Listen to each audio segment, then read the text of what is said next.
Hi students, welcome to our science class. Our chapter name is Adaptations, How Plants Survive. In the last class, we discussed about what is adaptation and different types of adaptations. In that, we explained the terrestrial plants and those plants have different adaptations in different areas. Today we are going to deal with the adaptation of plants which is living in aquatic region, means aquatic plants.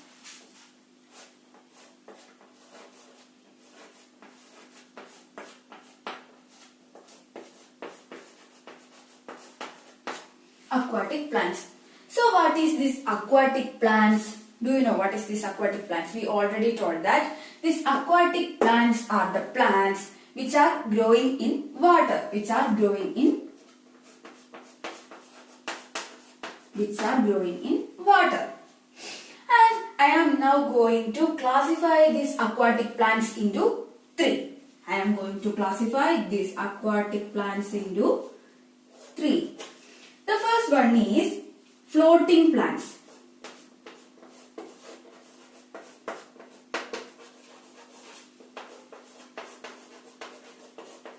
The first one is floating plants. And the second one is fixed aquatic plants.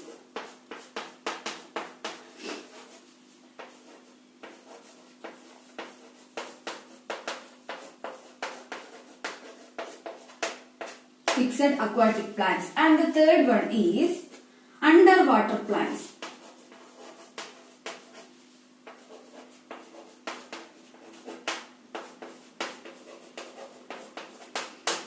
So, I classified the aquatic plants into three. The first one is floating plants, the second one is fixed aquatic plants, and the third one is underwater plants.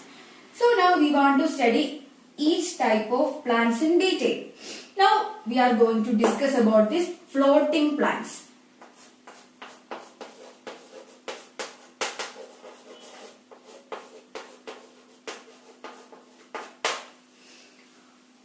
What is this floating means? Floating means we can see these plants or at the top of the water. When we are seeing certain water bodies, we are seeing some of the plants are just standing on the water and which are not rooted to the under. So when we just touch the top portion of the water, they just move. You can see the diagrams of the plants in this floating plants, and the examples are water hyacinth,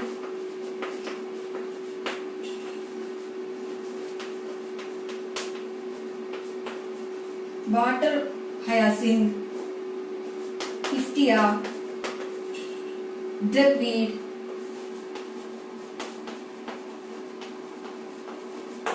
etc. So, these floating plants are the plants which we can see at the top of the water, which means they are just floating on the water. At the top of the water, they don't rooted to the bottom, and the examples are water hyacinth, Hestia, duckweed, etc. And now we are going to find what are the adaptations for these floating plants. What are the adaptations?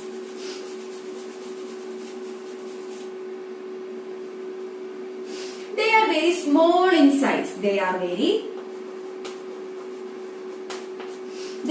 small in size. That is the first adaptation. They are very small in size. The next one is they are very light in weight and spongy. They are very light in weight and spongy. They are light in weight and spongy. And the next point is their stem are very reduced. Their stem.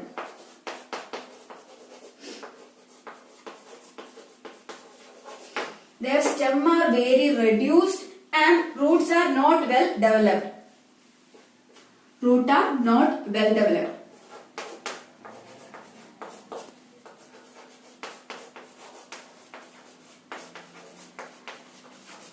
Roots are not well developed. And for these plants, the leaf having a waxy coating. For the leaves, they have a waxy coating.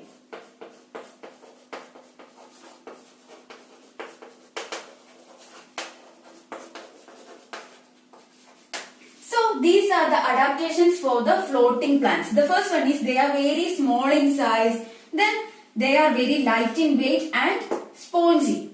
And it means they are just so soft, not so hard.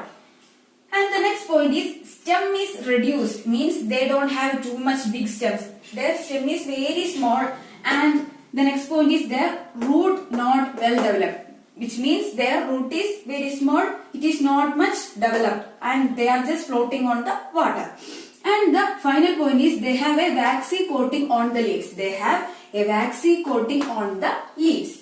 These are the points. These are the adaptations of the floating plants. You please want to remember the names of the plants and the adaptations for these floating plants. I think it's clear. Now we are going to the fixed aquatic plants.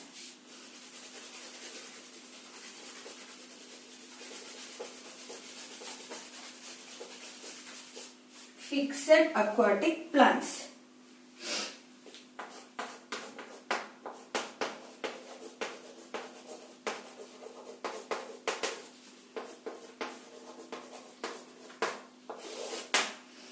So the examples of fixed aquatic plants is lily and lotus. Water lily and lotus. So the examples of these fixed aquatic plants are water lily and lotus. These plants are fixed at the bed of the pond, which means we can see water, and these plants are just fixed at the bed of the pond. They are just fixed. That means they can't move. They are just fixed. So the plants which are fixed in the bed of the pond is known as fixed aquatic plants. The examples are lily, water lily and lotus. And now we are going to look what are the adaptations for these plants. The first adaptation is they have hollow and light stem. They have hollow and light stem. What is this hollow means? Which means that it seems like a straw. That is this hollow means. So these fixed aquatic plants having hollow and light stem. You may see the stem of the lotus or water lily. So likewise its stem is hollow and lightweight. The another point is the flowers and leaves of these plants are floated on the water. The flowers and leaves floated on water. The flowers and leaves floated on water. This is the next point. Now we are going to look the next point. What about the leaves of the lotus and lily? Do they are small in size? No, they are in very large size. They are very wide leaves. So that is one of the peculiarity of this fixed aquatic plants. The leaves are broad and having waxy coating. Leaves are very broad.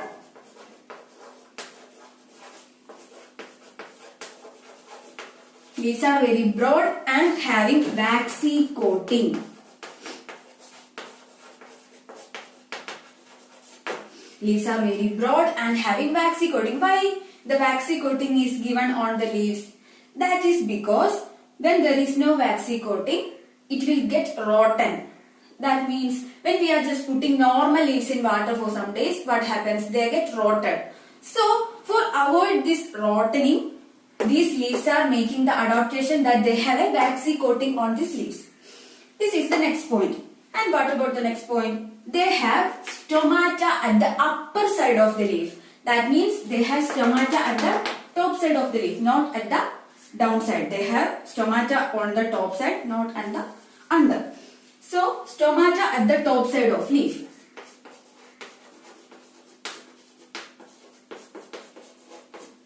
Stomata at the top side of the leaf. And it makes them easy to breathe. It makes them easy to breathe. And another adaptation is the roots are just fixed at the bed of the pond. These roots are fixed at the bed of the pond. So what are the points we discussed about the fixed aquatic plants? These are the plants, these are the aquatic plants which are fixed under the bed of the pond.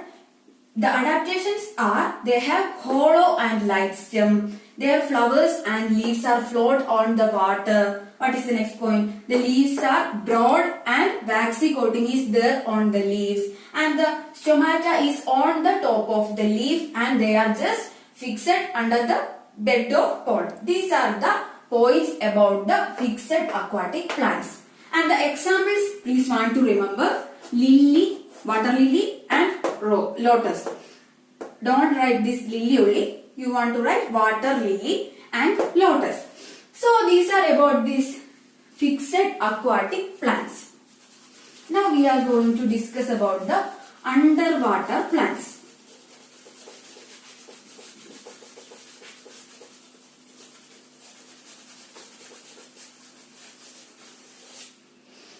What is this underwater plants?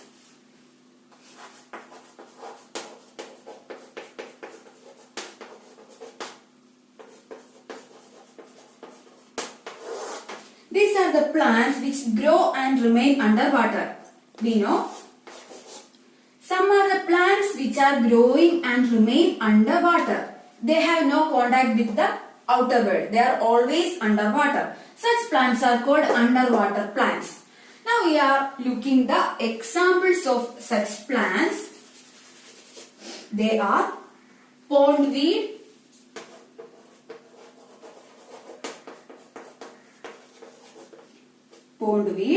seaweed,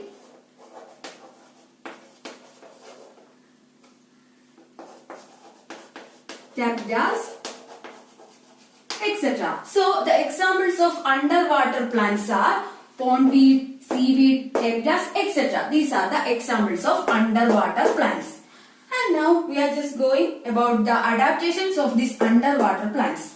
The first one is these plants having no stomata.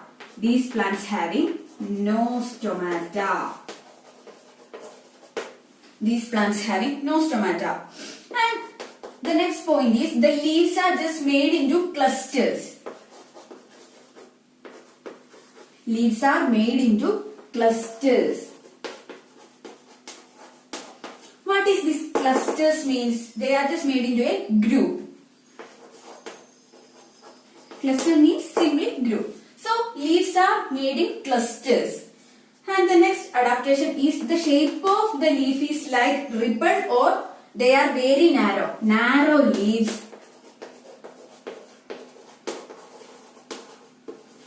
Which having the shape of ribbon. They are very narrow leaves and its shape is like ribbon. And they are breathing through their body surface. They are breathing through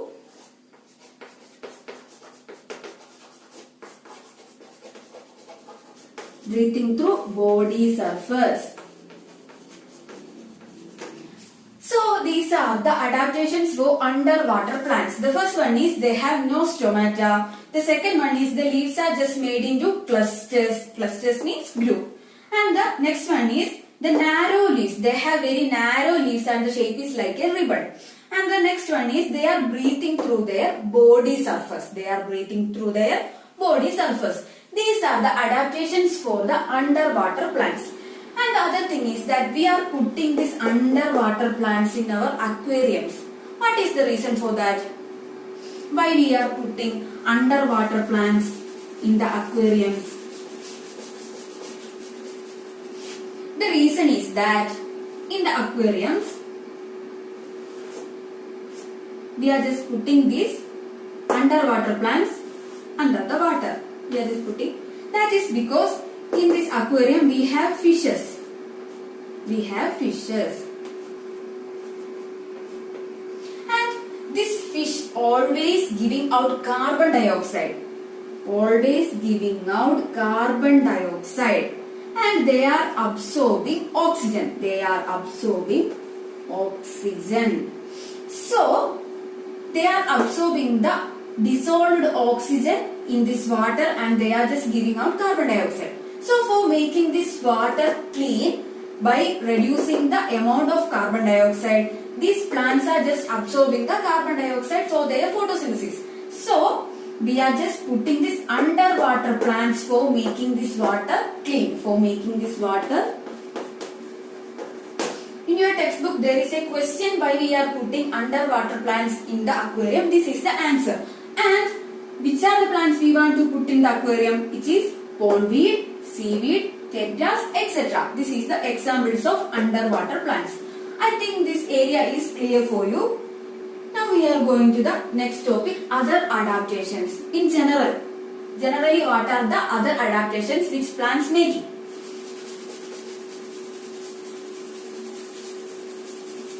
First we discussed about the terrestrial plants, then aquatic plants, and now we are discussing about the general adaptations which plants have.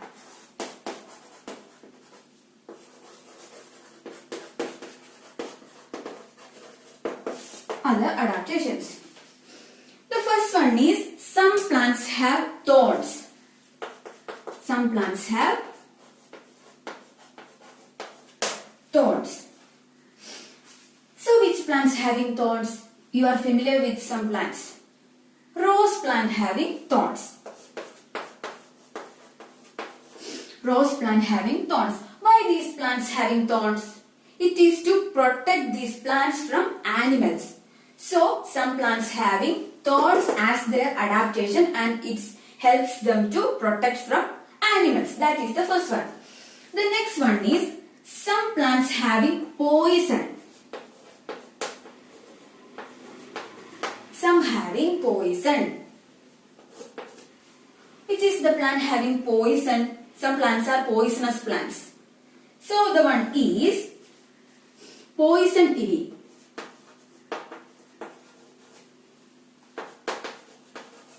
Poison ivy.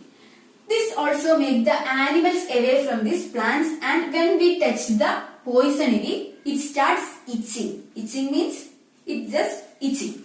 So the second one is poison. Plants having poison, and the example is poison ivy, and it makes away the animals from this plant. We look the next point, that is the insectivorous plants.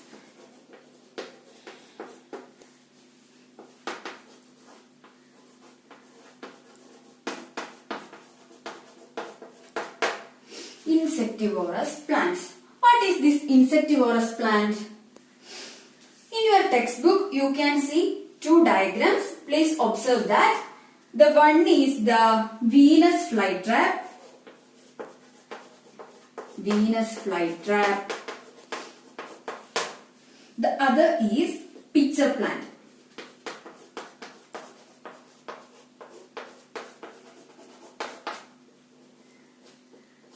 Venus flytrap and pitcher plant. In this Venus flytrap, they have something like two openings are there.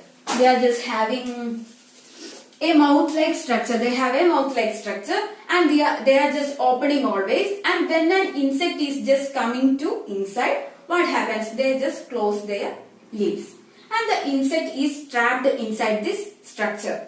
And then what happens? The digestive system and the all parts of the insect is getting absorbed by this plant. So actually this Venus flytrap is absorbing or just eating the insects. That's why they are called insectivorous plants. The plants which are eating insects are called insectivorous plants. And the first example is Venus flytrap. You can see the diagram in your textbook, and for this Venus flytrap, they have some hair on their edges. They have some hair on their edges of their mouth. We can say simply just mouth. They just open, always open, and when an insect is eating, they just close their mouth. And the insect is trapped inside the Venus flytrap. It is making more simple when you just observe the diagram in your textbook. That is the first Venus flytrap. And the other one is pitcher plant. This pitcher plant is having a structure like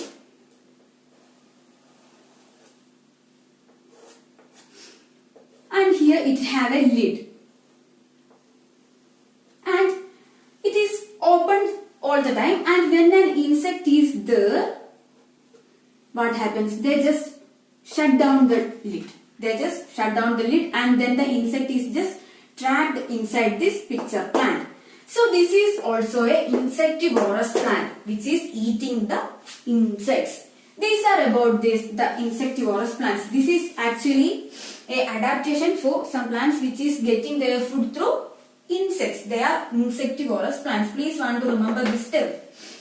So how we can define this insectivorous? These are the plants which eat insects are called insectivorous plants. I think it's clear for you. Now we are going to discuss about some plants which having no green parts. They are called non-green plants.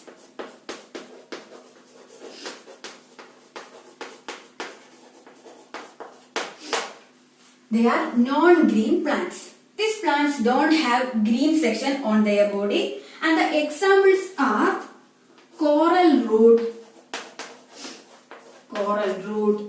and Indian pipe.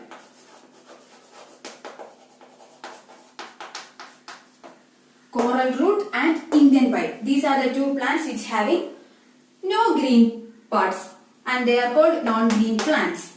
And they do not have chlorophyll because they don't have green color. They have no chlorophyll. They don't have chlorophyll, and then where they get food? They get their food from other dead plants. They just absorb their food from other dead plants.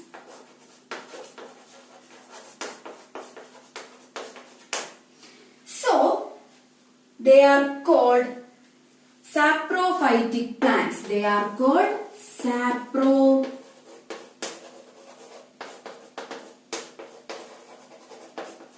This is a new term for you, saprophytic plants. Please remember this, saprophytic plants. So what is saprophytic plants? These are the plants which prepare food by not their own. They are just absorbing their food from the dead parts of the plant. So they are called saprophytic plants. Which is the examples of saprophytic plants? The examples are coral root, Indian pipe, etc. The both having the diagram in your textbook. Please want to observe that. These all are about our chapter. First of all, we discussed about what is adaptation. Then we classified into two, terrestrial plants and aquatic plants. Then in detail we explained what are the adaptations for the terrestrial plants and what are the adaptations for aquatic plants. And in terrestrial plants we detailedly explained different region plants, and in aquatic we classified them into three, and we studied all the adaptations for the plants. Then we just discussed about other adaptations. Some having thorns and some having poison in their body. And some plants which are eating insects, and they are called what? They are the insectivorous plants. And some are just absorbing the food from other dead plants, they are called saprophytic plants. These are all the important things in this chapter. You please want to read your textbook 3-4 times, and I will give you the note. Please write it and study well. It's all about this chapter. Thank you.